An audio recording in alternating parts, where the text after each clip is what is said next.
آپ پر اللہ کی کروڑوں رحمتیں ہوں۔ آپ کی فضیلت مختلف اعتبار سے ہے،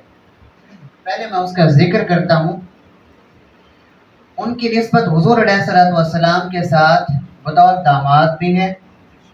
ان کی نسبت حضور علیہ الصلوۃ والسلام کے ساتھ بطور دوست بھی ہے، صحابی تو ہیں ہی۔ اب نہ فقط اتنا، صحابی بھی اعلیٰ درجے کے عشرہ مبشرہ، ان میں سے عشرہ مبشرہ میں بھی پہلے 4 میں سے، کوئی عام صحابی نہیں، یعنی صحابیت کے مقام میں بھی اعلیٰ ترین، حضور علیہ الصلوۃ والسلام کے دوستوں میں بھی اعلیٰ ترین مقام، اور خاندان کے فرد بھی، یعنی اہل بیت میں ہم صرف ان کو کاؤنٹ کرتے ہیں نا کہ جن کو حضور علیہ الصلوۃ والسلام نے چادر کے نیچے دیا تھا، انما یرید اللہ لیذھب عنکم الرجس اہل البیت، ایک وہ کہ جن کو اللہ رب العزت نے خود کہا اہل بیت، کچھ وہ تھے جن کو اس کے ساتھ شرف حضور علیہ الصلوۃ والسلام نے خود بخشا، ان میں سیدنا عثمان غنی رضی اللہ تعالیٰ عنہ ایک تھے۔ نہ فقط اتنا، بلکہ دین اسلام کو کہیں بھی کسی بھی جگہ جب بھی ضرورت پڑی اپنی جسمانی مدد کی اور مالی مدد کی، یا پھر ویسے جب ہم کہہ دیتے ہیں کہ ہم ان کے ساتھ ہیں، جب بھی نصرت بنی تو اللہ رب العزت نے وہ اعلیٰ ترین شخصیات کے جن کے ذریعے اسلام کو نصرت دلوائی، اسلام کو اللہ رب العزت نے مدد دلوائی، اس میں سر فہرست نام سیدنا عثمان غنی رضی اللہ تعالیٰ عنہ کا ہے۔ حضور علیہ الصلوۃ والسلام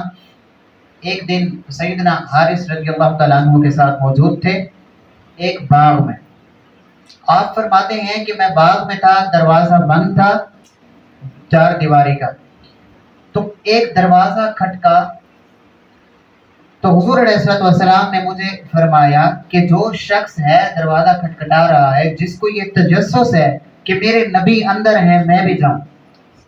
جس کو یہ تجسس ہے، وہ دروازہ جب کھولو نا تو اس کو بتا دینا کہ اللہ نے تمہیں جنت عطا کر دی، اللہ نے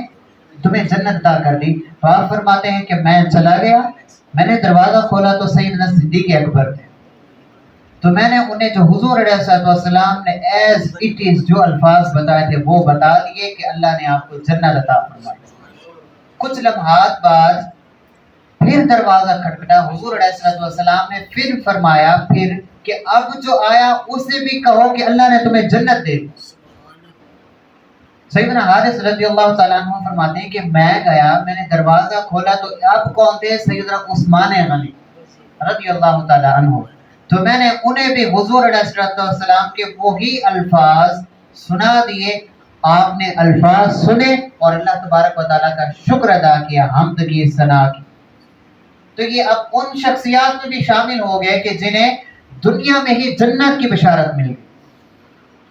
اور ان کے ایمان کی بات کریں تو اعلیٰ ترین ایمان۔ غزوہ تبوک اچانک وارد ہوئی تھی، غزوہ تبوک کی خاص تیاری نہیں تھی، لیکن اس وقت ضرورت تھی کھانے کی، مال کی، اس وقت ضرورت تھی قوت، افرادی قوت کی۔ سیدنا عثمان غنی رضی اللہ تعالیٰ عنہ کے پاس یہ جو رئیس المنافقین تھا عبداللہ بن ابی اور اس کے ساتھ ہی گئے اور کہا کیا کرو گے، اتنا طویل سفر ہے، کھانا بھی نہیں ہے، مال و متاع بھی کم ہے۔ آپ نے کہا منافق انت منافق اخرج من ہنا، یہاں سے نکل جاؤ، تو منافق ہے۔ یعنی منافقین نے اتنی کوشش کی کہ اس شخص کو بدل دیں کہ یہ غزوہ تبوک پر نہ آ جائے، لیکن آپ کا ایمان، جانتے تھے کہ اتنا مال و متاع نہیں ہے۔ پھر انہوں نے کیا کیا، ان کی جیب میں کچھ دینار تھے، انہوں نے وہ دینار حضور علیہ السلام کی بارگاہ میں پیش کیے، اور انہوں نے کچھ کھجور جا کے حضور علیہ السلام کو پیش کی، اور اس کھجور کا آج کے دور میں حساب کریں تو کئی کنٹینر بنتے ہیں، کئی کنٹینر۔ یعنی اس دور میں اسلام کی اللہ رب العزت نے ان سے اس لحاظ سے مدد دی۔ سیدہ عائشہ صدیقہ رضی اللہ تعالیٰ عنہ فرماتی ہے، صحیح بخاری کی حدیث ہے کہ میں حضور علیہ السلام کے ساتھ گھر میں تھی اور آپ صلی اللہ علیہ وسلم کی پنڈلیوں کو دبا رہی تھی، آپ لیٹے ہوئے تھے، آرام فرماتے۔ آپ کی پنڈلیاں ظاہر تھی، تھوڑی سی ظاہر تھی،